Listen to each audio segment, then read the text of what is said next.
오늘은 여호수아서 20장의 말씀으로 도피성에 관해서 하나님 말씀 같이 나누기를 원합니다.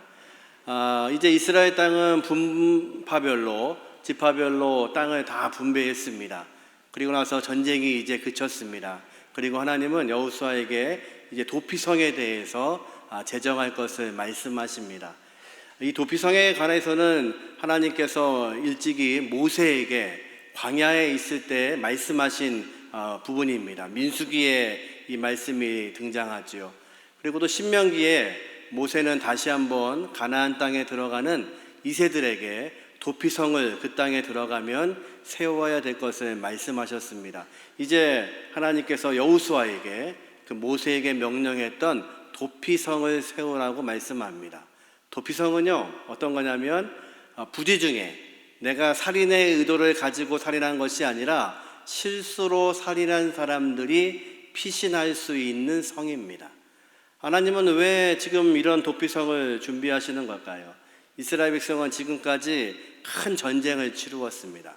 전쟁 중에 수십 명, 수백 명, 수천 명씩 죽는 전쟁들을 치루었습니다.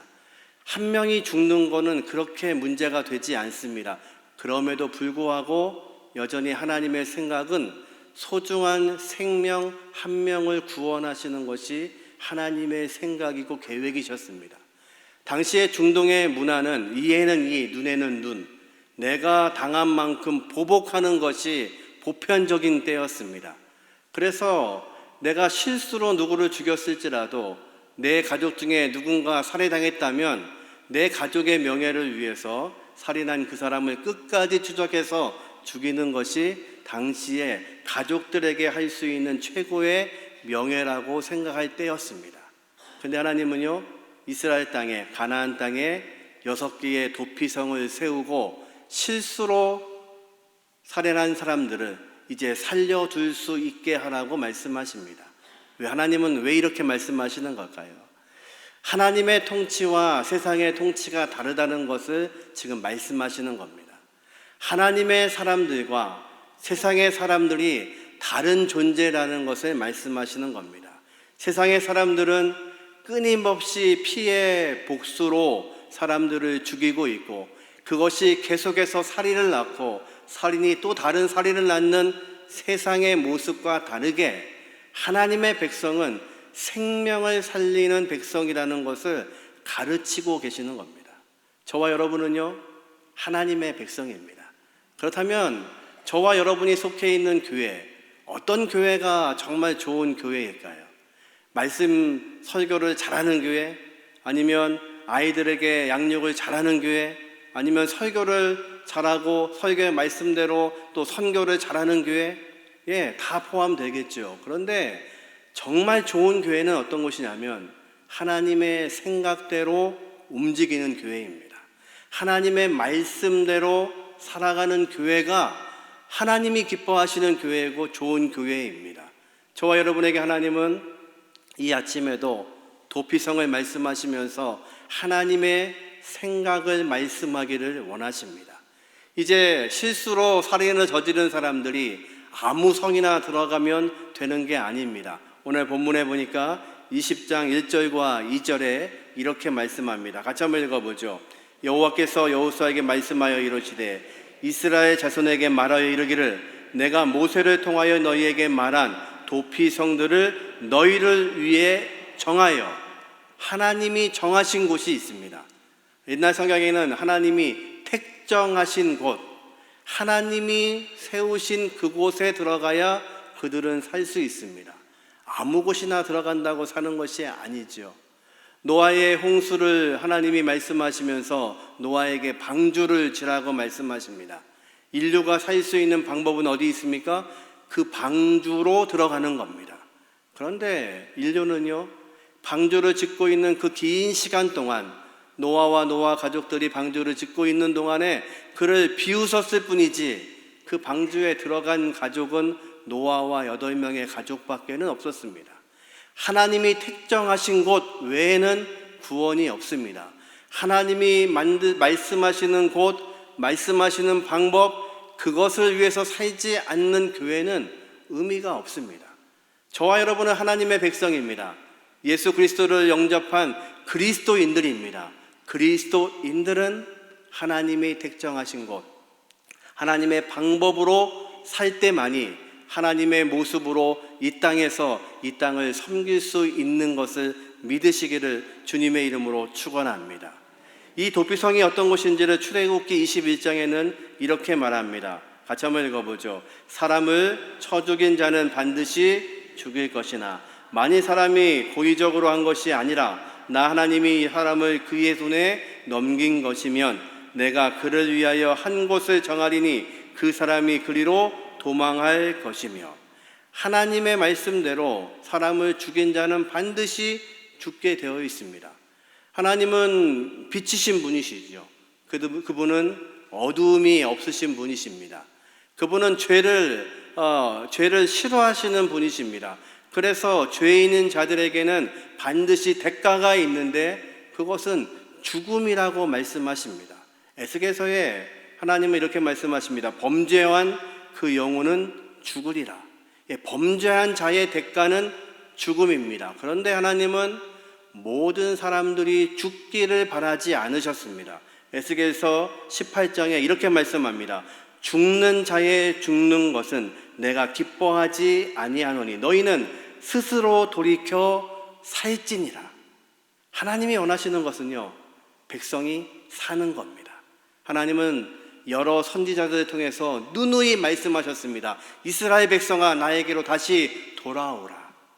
회개하고 돌아와서 우상을 버리고 다시 나에게로 오라고 말씀하십니다. 그런데 이스라엘 백성은 그것을 듣지 않았습니다. 이제 하나님은요, 이 백성들을 살리시기 위해서 죄로 인해서 죽을 수밖에 없는 세상을 향하여서 당신의 아들을 이 땅에 보내주셨습니다. 그것이 은혜입니다. 하나님이 도피성을 택정하시는 것처럼, 하나님이 방주를 지으시며 그곳에 들어오는 자만이 산다고 말씀하시는 것처럼, 하나님은 자기의 아들 예수 그리스도를 이 땅에 보내주셔서 그 아들을 통하여서 우리에게 구원이 있다고 말씀하셨습니다. 그것이 은혜입니다. 이 아침에 다른 은혜는 없습니다. 하나님께서 우리를 세우시고 우리를 구원하신 분이십니다. 그래서 십자가는 우리가 죄로 인해서 죽을 수밖에 없는 공의의 하나님, 우리를 심판하시는 공의의 하나님과 우리를 사랑하셔서 우리를 구원하시기 위해서 자기 아들을 보내신 예수 그리스도의 사랑이 교차하는 것이 바로 십자가입니다. 그래서 저와 여러분이 속해 있는 교회는 어떤 곳이어야 되냐면, 내 생각으로 살아가는 곳이 아니라 하나님의 생각으로 살아가는 곳이어야 됩니다. 저와 여러분은 내 생각으로 세상을 사는 것이 아니라 하나님의 생각으로 살아가야만 합니다. 우리가 살고 있는 시대에는 참으로 힘든 시대에 살고 있습니다. 물가는 계속해서 오르고 있고 환율은 계속해서 올라가고 점점 더 어렵고 힘들고 힘든 시간이 다가온다고 이야기합니다. 여러분, 어디를 바라보시겠습니까? 물결치는 세상을 바라보시겠습니까? 아니면 우리를 구원하신 예수 그리스도를 바라보고 하나님이 택정하신 것을 향하여서 걸어가기를 원하십니까? 이 시대를 우리가 승리할 수 있는 비결은 다른 것이 아닙니다. 세상을 바라보는 것이 아닙니다. 물에 빠져가던 베드로가 주님이 오시는 것을 바라보고 말합니다. 나도 물 위를 걷게 해 주십시오. 주님이 명령하십니다. 물 위로 걸어라. 물 위를 걸었던 베드로가 주님을 바라보고 걸을 때에는 물 위를 걸어갔습니다. 그런데요, 풍랑을 바라보고 바람을 바라보자 그는 다시 물속에 빠져들 수밖에 없었습니다. 여러분, 무엇을 의지하십니까? 세상의 풍랑 속에 있는 모든 것들을 바라보기를 원하십니까? 아니면 하나님이 택정하신 예수 그리스도 구원의 그 주님을 오늘도 붙잡음으로 이 아침에 승리하기를 원하십니까? 예수 그리스도, 우리의 피난처 되시고 우리의 도피성 되시는 그 주님을 바라보게 하시는 은혜가 이 아침에 함께 하시기를 주님의 이름으로 축원합니다. 그 도피성은 어떤 것입니까? 우리 지도를 같이 한번 보겠습니다. 하나님은 6군데 도피성을 두셨습니다.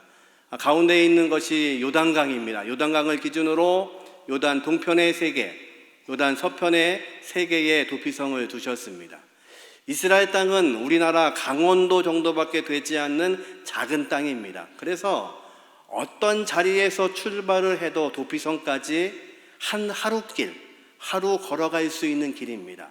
성경이 말하는 하루길은 약 32km를 말합니다. 그러니까요, 내가 어떤 곳에 서 있어도 30km 반경 안에 반드시 도피성이 있습니다.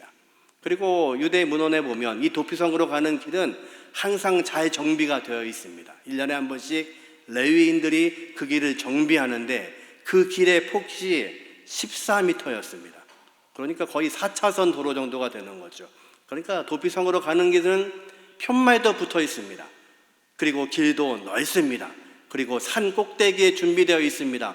어디서 출발해도 30km 안에 도피성이 있습니다. 다시 말해서 살 의지가 있는 사람, 내 목숨에 대해서 살려고 하는 의지가 있는 모든 사람들은 도피성에 들어갈 수가 있었습니다. 또한 그 도피성은 이스라엘 백성에게만 준비된 게 아닙니다. 하나님은 민수기에 말씀하시기를 모든 이방인들도, 너희와 함께하는 죄인들도, 죄수들도, 노예들도 누구든지 부지중에 살인하여서 생명을 구하려고 하는 자는 도피성으로 들어가라고 말씀하십니다. 바로 이 도피성은요, 예수 그리스도의 모습을 예표하고 있는 곳입니다. 저와 여러분이 죄인이었음에도 불구하고 하나님은 자신의 아들을 내어주심으로 모두가 쉽게 어디서든지 어떤 민족이든지 하나님의 백성 되기를 원하셨습니다. 바로 이 도피성에 그 사람들이 들어가고 있는 겁니다. 그런데요, 그들은 그 도피성에 도착하면 해야 될 일이 있습니다. 오늘 본문에 보니까 20장 4절에 이렇게 말씀합니다. 같이 한번 읽어보죠. 이 성읍들 중에 하나에 도피하는 자는 그 성읍에 들어가는 문 어귀에 서서 그 성읍의 장로들의 귀에 자기의 사건을 말할 것이요, 그들은 그들 성읍에 받아들여 한 곳을 주어 자기들 중에 거주하게 하고.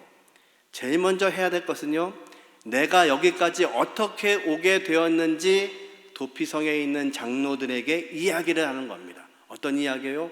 사건의 모든 이야기. 제가 실수로 어떻게 누구를 죽였고 그때 그것이 실수였다는 긴 이야기를 하는 겁니다. 아마도 도피성을 향하여 도망가는 사람은요, 자기를 죽이려고 따라오는 피해 보복자를 피해서 거의 숨도 쉬지 못하고 뛰었을 겁니다. 이제 도피성에 들어가기 전에 그들에게 잡히면 생명을 잃을 수밖에 없습니다. 어디에 하소연할 데도 없습니다. 아무 석이나 들어갈 수가 없습니다.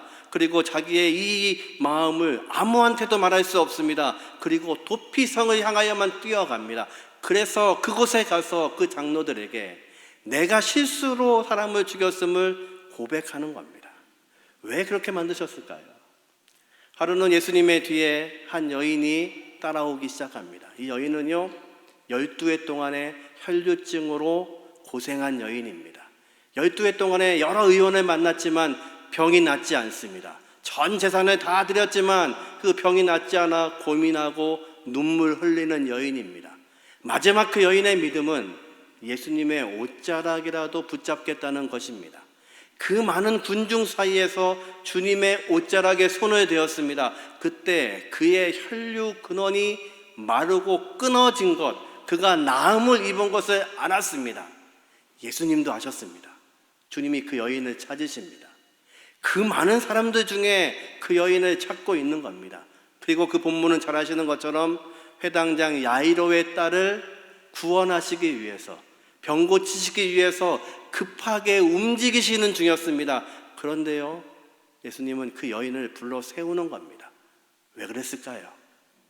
그 여인이 예수님의 옷자락을 만지고 나음을 입었습니다. 그런데 지금 그 여인이 그냥 돌아가면 의미가 없습니다. 그 여인 속에 담겨져 있는 12년간의 아픔과 눈물을 이야기하지 않으면 그가 주님 앞에서 구원받을 수가 없는 겁니다. 주님은 그 여인의 마음을 읽고 계시는 겁니다. 도피성에 간 사람은요, 자기의 말할 수 없는 그 이야기를 다 털어놓습니다. 예수 그리스도, 그분이 이 아침에도 저와 여러분의 마음을 읽기를 원하십니다. 여러분은 어디를 바라보시겠습니까? 어디에 여러분의 마음을 두시겠습니까? 어디에다가 여러분의 그 아픔과 어려움을 토하시겠습니까? 세상을 바라보며 세상의 물결 속에 여러분의 고통과 아픔을 이야기하겠습니까? 그런들 그것이 이루어지겠습니까? 이 아침에 도피성 되시는 예수 그리스도, 우리의 참 피난처 되시는 그 예수 그리스도 앞에 우리의 마음을 토해 놓을 수 있는 은혜가 있기를 주님의 이름으로 축원합니다. 도피성에 들어간 사람은 이제 살았습니다. 이제 그 밖에서 피해 보복자가 기다리고 있지만 도피성 안에 있으면 살 수 있습니다. 그런데 밖으로 나갈 수는 없습니다. 밖에 나가서 피해 보복자를 만나면 자기의 목숨을 담보할 수가 없습니다.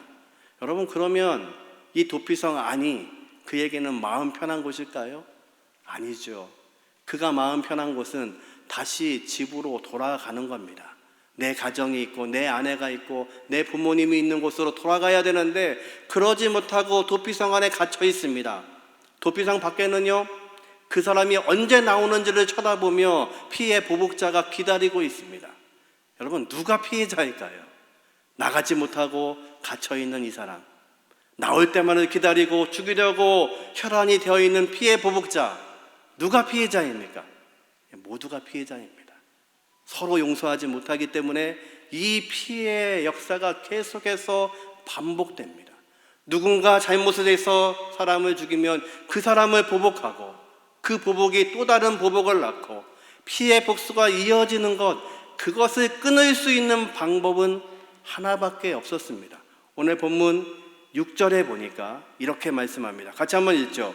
그 당시 대제사장이 죽기까지 그 성읍에 거주하다가 그 후에 그 살인자는 그 성읍 곧 자기가 도망하여 나온 자기 성읍 자기 집으로 돌아갈지니라 하라 하시니라. 아멘.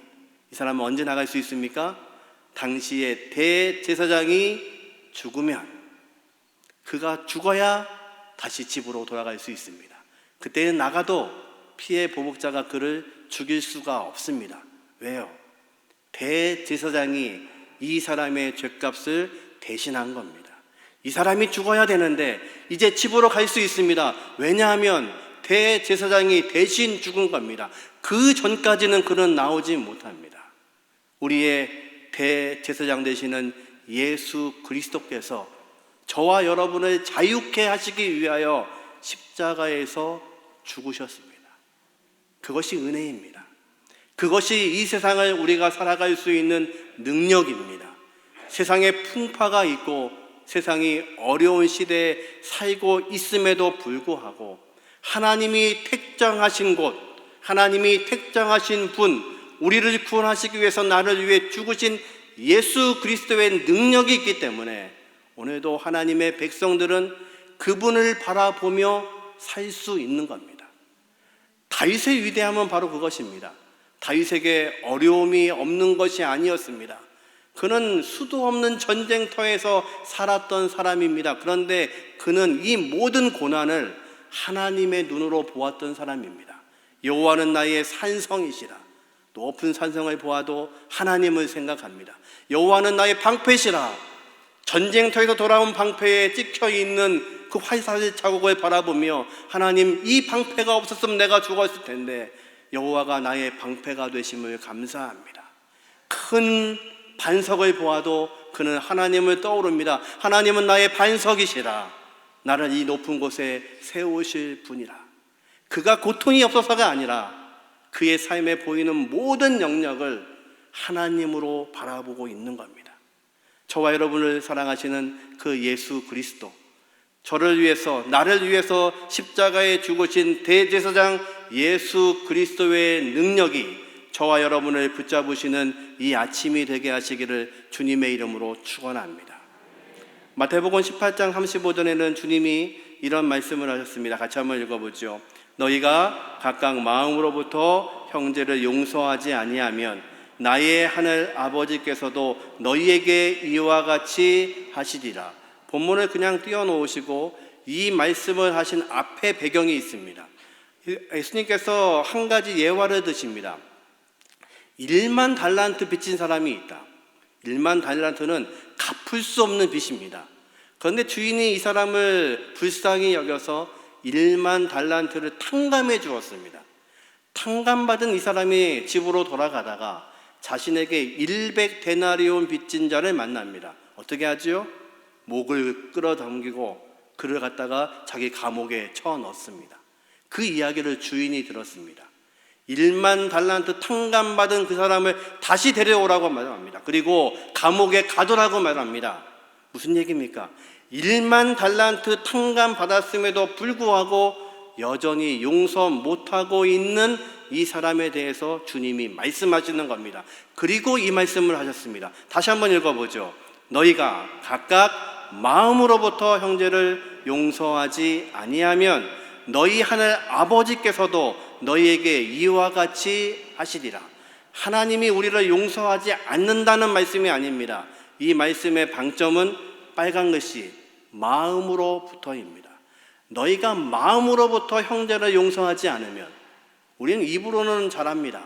사랑합니다. 축복합니다. 입으로는 우리는 용서합니다. 그런데 마음으로 용서하지 않습니다. 1만 달란트 탕감 받은 사람이 그랬습니다. 마음으로 주님이 주신, 주인이 주신 놀라운 은혜에 대해서 감사하고 있지 않은 겁니다. 그러니까 100데나리온 빚진 자들을 자기의 감옥에 쳐넣는 겁니다. 그러면 하늘 아버지도 이렇게 하실 거다. 무슨 얘기입니까? 다시 그 사람을 옥에 가둘 거다. 여러분, 어떤 게 고통인지 아십니까? 여러분의 마음이 감옥입니다. 누구를 용서하지 못하면 여러분은 여러분의 마음의 감옥에 갇혀 있는 겁니다. 예수님의 말씀은 바로 그것입니다. 너희가 용서하지 않으면, 마음으로 용서하지 않으면, 너희가 받은 은혜를 마음으로 알고 있지 못하면 여전히 너희는 그 감옥에서 나오지 못한다는 겁니다. 이 성에 갇혀 있는 사람, 이 성에서 갇혀서 밖에 나오지 못하는 이 사람은 대제사장이 죽기까지 그는 나올 수가 없습니다.